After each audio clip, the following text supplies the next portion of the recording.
بص بقى الراجل ده بيعمل ايه.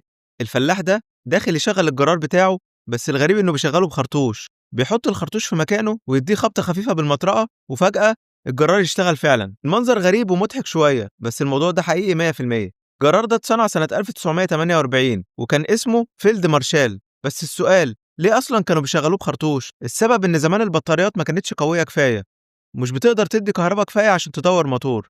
فساعتها مهندس الماني اسمه كوفمان اخترع الفكره الغريبه دي. الفكره بسيطه، بتحط طلقه فاضيه من غير رصاص في الغرفه الصغيره دي، ولما تنفجر الغاز المضغوط اللي بيخرج منها يزق الكرنك بعنف، فيخلي الموتور يلف ويشتغل في لحظه. الغريب ان النظام ده كان شائع جدا في الحرب العالميه الثانيه. حتى الطيارات كانوا بيستخدموا حاجات شبه كده لتشغيل محركاتها. يعني تقدر تقول ان ده تشغيل بالخرطوش بس مطور بالنار، وساعتها الناس سموه كوفمان ستارتر. بس بقى السؤال هنا، هل ده يعتبر اول بوش تو ستارت في التاريخ؟ لو عارف الاجابه قول لي في الكومنتات. واخيرا لو عجبك الفيديو اضغط لايك وشير، وتابعني وانتظر مزيد. شكرا.